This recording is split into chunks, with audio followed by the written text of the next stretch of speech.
everyone. Today on the Social Spectrum podcast, we are joined by an incredible advocate, mother, author, speaker, and leader in the disability inclusion space, Julie Fisher. Julie's journey into advocacy began with her son Darcy, who lives with Down syndrome, and since then she has spent many years pushing for a world where inclusion is not something people have to fight for, but something that they experience naturally, every day, everywhere. She is an award-winning and best-selling author, a keynote diversity and inclusion speaker, radio host, and a passionate voice helping families feel seen, heard, and supported. Julie has worked with leading organizations such as Down Syndrome Victoria and Carers Victoria, and she has been featured across media and podcasts and has even delivered her own TEDx talk. Her message is simple yet powerful. Give people a chance and watch them shine.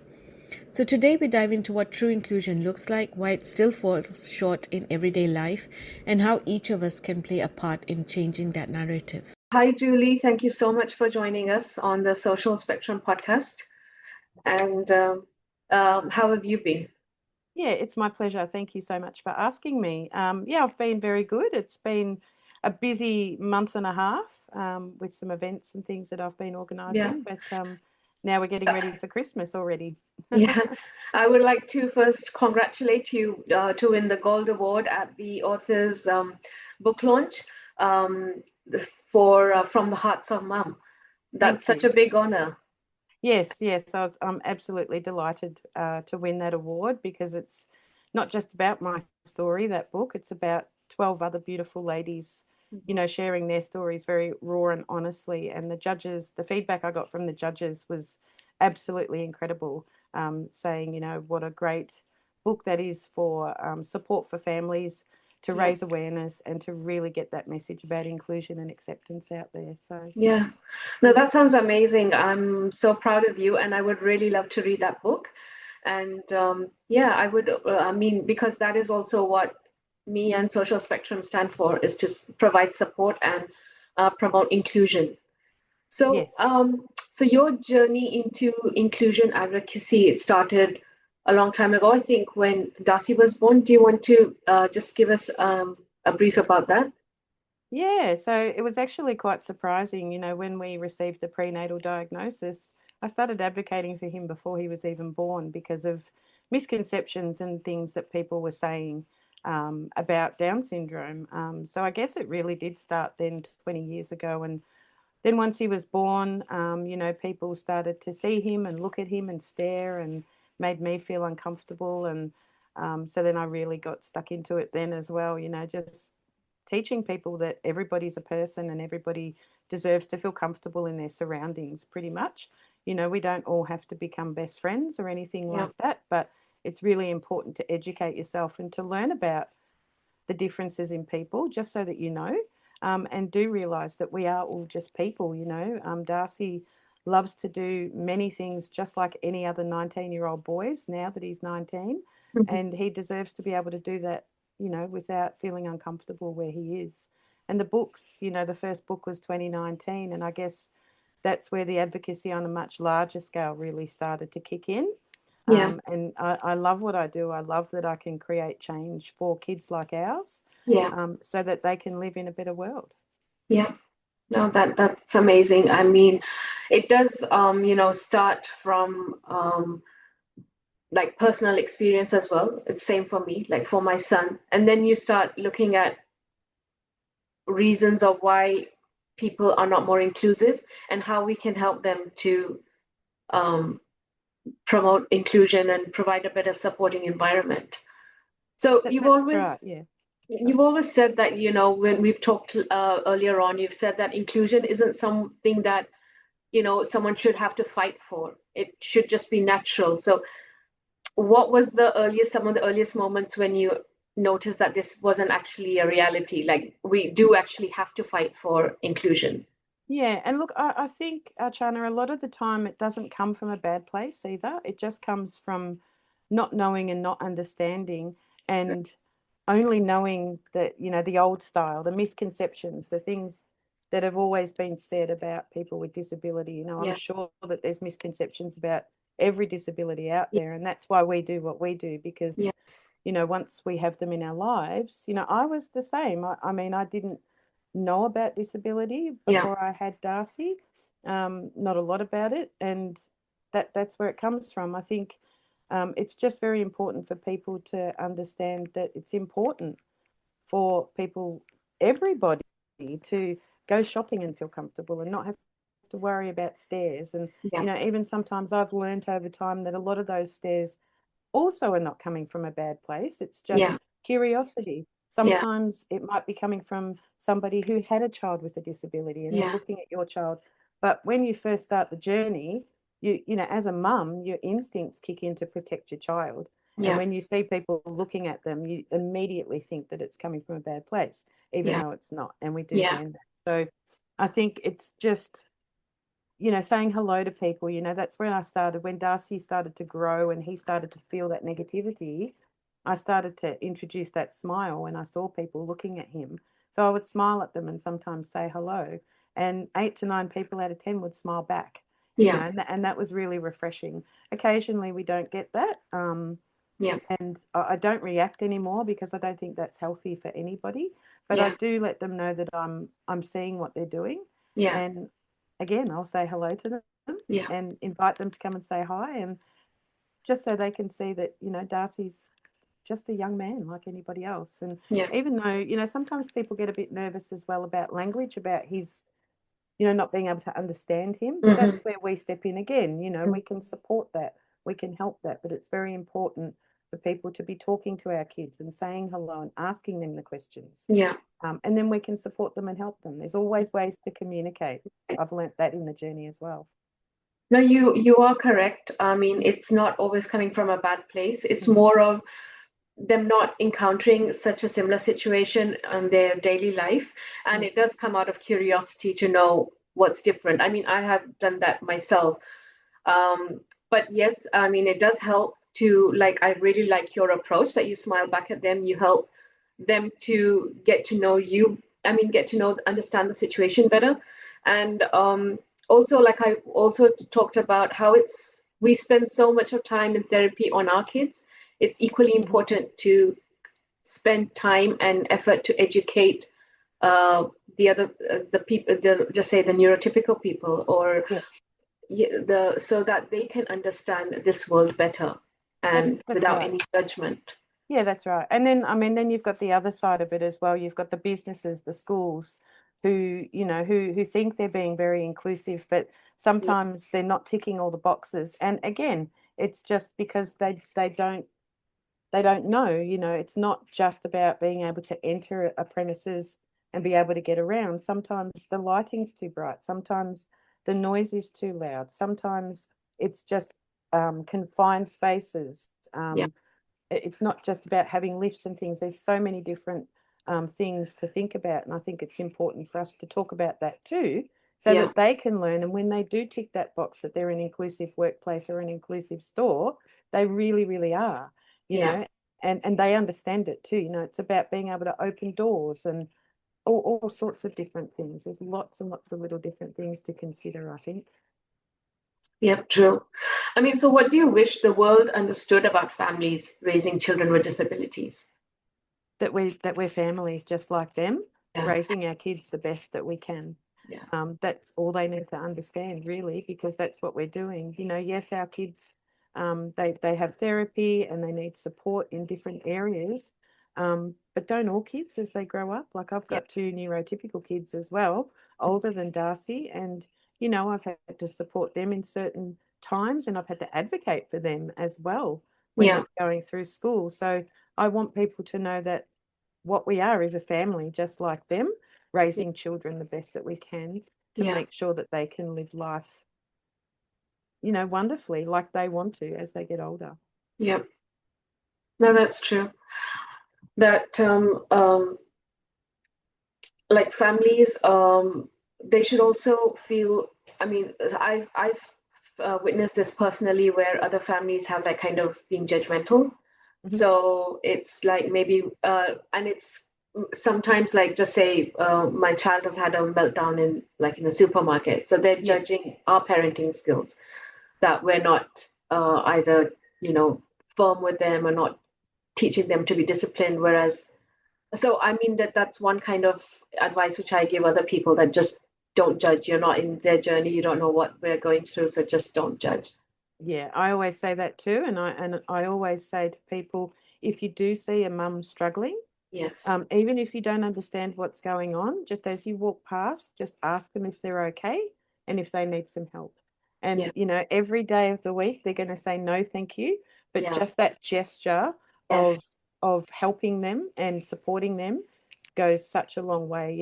It gives them the confidence to then go back out to the supermarket, back Yeah. out to the coffee shop. Yeah. Whereas if you don't, and if you judge them, if you make them feel bad for being there, Mhm. then they're going to stop doing it. And that's Yeah. not right either, you Yeah. know? Yeah, I think being part of this journey, I mean, just tell you about one incident, like in the train, what you mentioned. There was this lady who was struggling with her children, like one child was hitting her back, and then she just started crying because she was so overwhelmed because they were screaming and people were looking at her. So, and I could kind of relate. So I went over to her and just asked her, "Are you okay? Do you need help?" And then she just like, she was just like, she was crying, but then she was like, I mean, she was like full of gratitude that someone actually came to ask her to help rather than just sit and judge.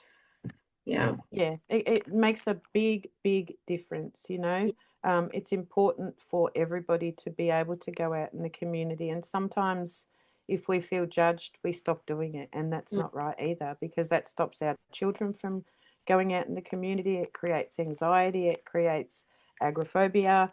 Yeah. And then what happens is the children get older, then they don't want to go out. And that's not right, Yeah.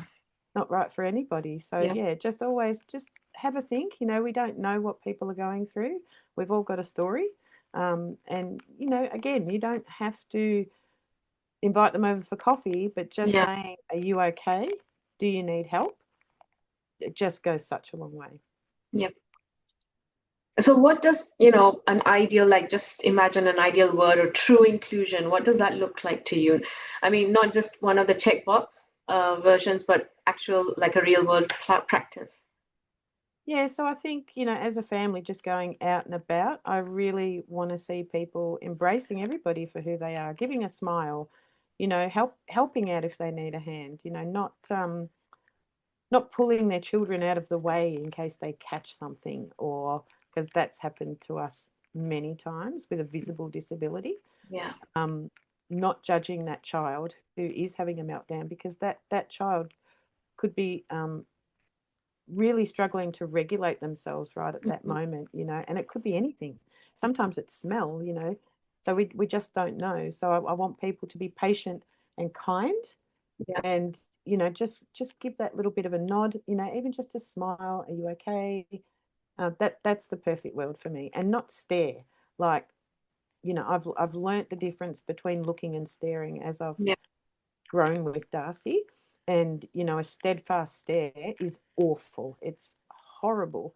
Yeah. And I don't understand why people do it. Like when I see people staring at Darcy like that, I think, oh, he must be doing something a bit strange. And I'll look at him and he's not. Like, it Mm. happened on the weekend. We were out for dinner and I caught this gentleman really staring hard and fast at Darcy. And I looked at him and all he was doing was eating his dinner. He wasn't doing anything strange. So that's one thing. I think just people just need to be kind and open their No. hearts and minds. And I think also give the support. Ask people, does your child or do you need some support? How can we make this work for you? How can we help you achieve this goal? All of those sorts of things, Yeah. whether it's workplace, whether it's school, whether it's in a shop, anything like that. Just again, being kind and open minded to support people so that they can achieve. Yeah. Yeah, I still think we're a long way to actually get that reality in place.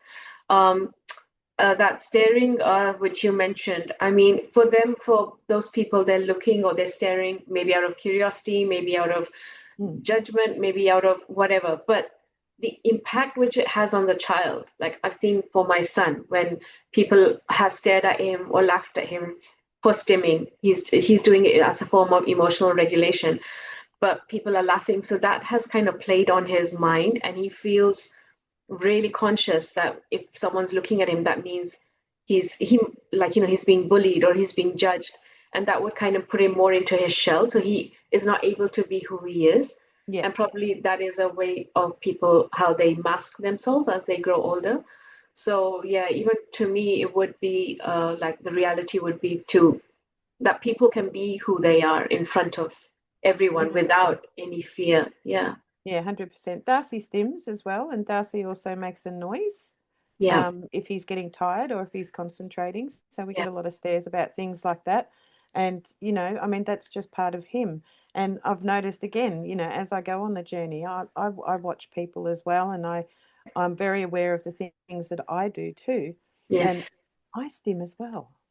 And, I'm not diagnosed with a disability, but mhm, I'm always moving my foot yep, and it calms me. It makes me feel calm. I'm yes, always like, doing this with my fingers. yeah, And I've watched my friends, and everybody does something, something, yeah, but we don't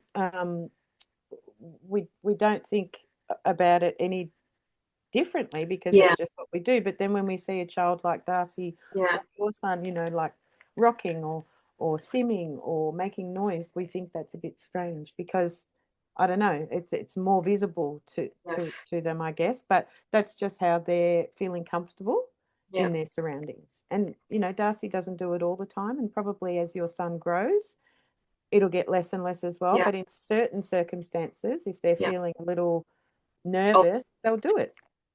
Yeah. and the thing is, like, I mean, I would also like to tell parents, whoever's listening, like what we used to do initially, because it used to make us feel uncomfortable. We used to make him stop, and then like that. Oh, don't do this in front of people because people are looking. But after some sessions with our psychologist and understanding, first of all, we also had to understand why he's doing the Right. stimming. And when we understood that it's helping him to get emotionally regulated, I mean, we have not stopped him since, and we never stop him in public. And he can be jumping, he can do whatever. It's first as parents, we need to accept it, and Mhm. then we can expect the the rest of the world to accept that. Yes, I agree. I agree with that. Yeah, Yeah. very important. And so, if you could redesign like one aspect of society to make life more inclusive tomorrow, like what would you choose? I want people to ask questions and learn. Mm, I want them to learn about. You don't have to learn about everybody, and again, we don't have to all be best friends. But I think it's really important that if you learn that people with disabilities, number one, are just people. You know, yes.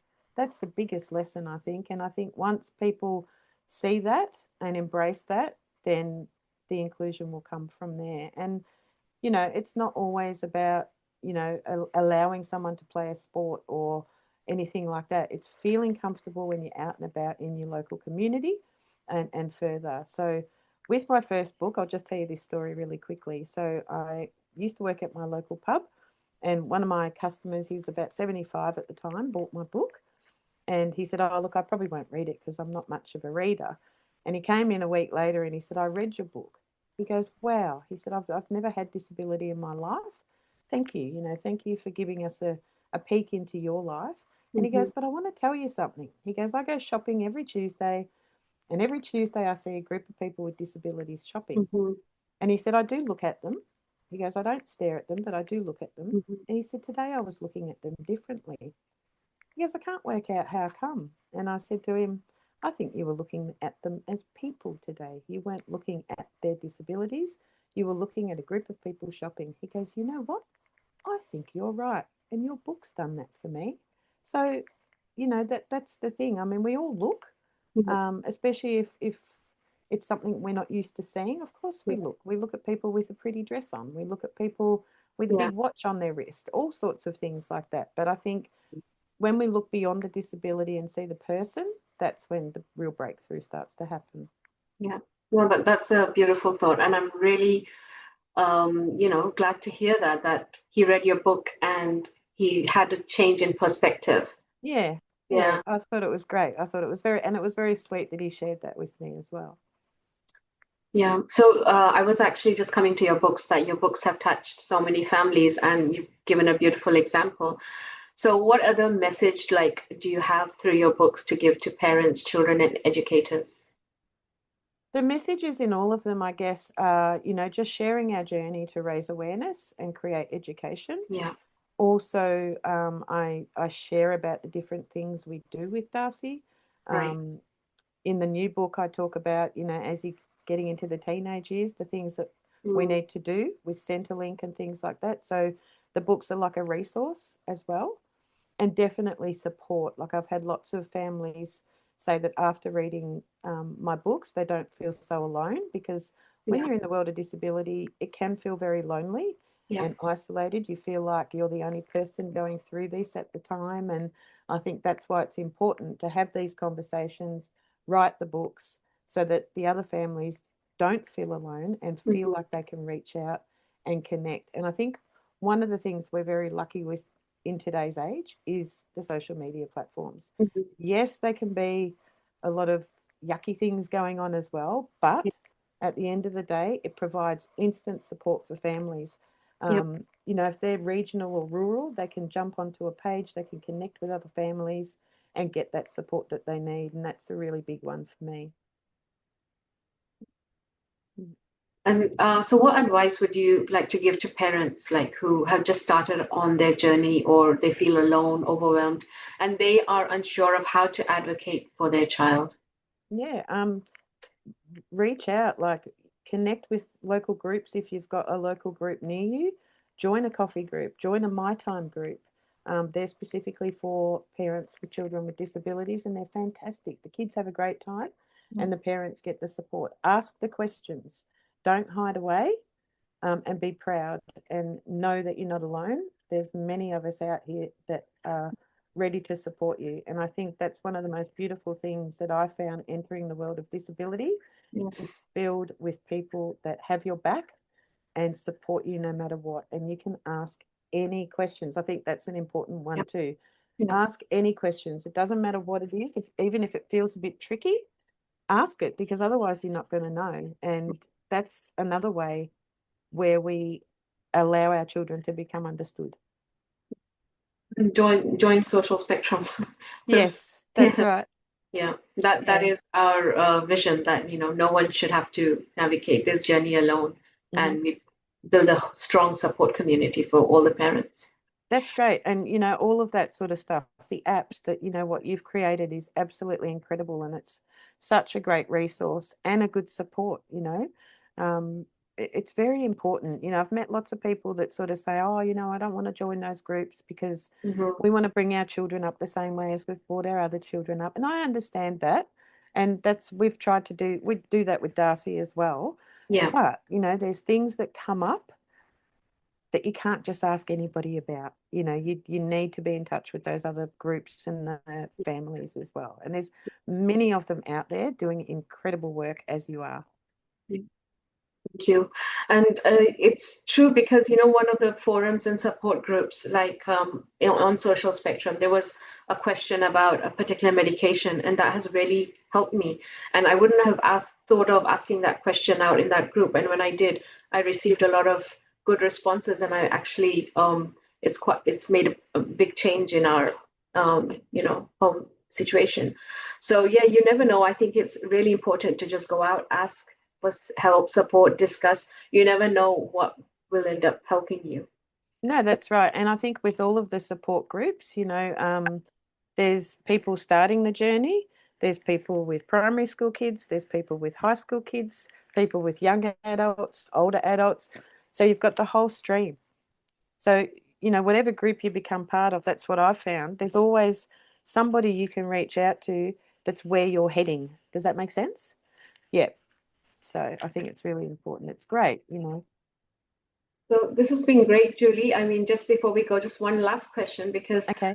there are people who will be listening and not necessarily coming from a place where they encounter disability on a daily basis, but people listening who want to help, but they don't know how to.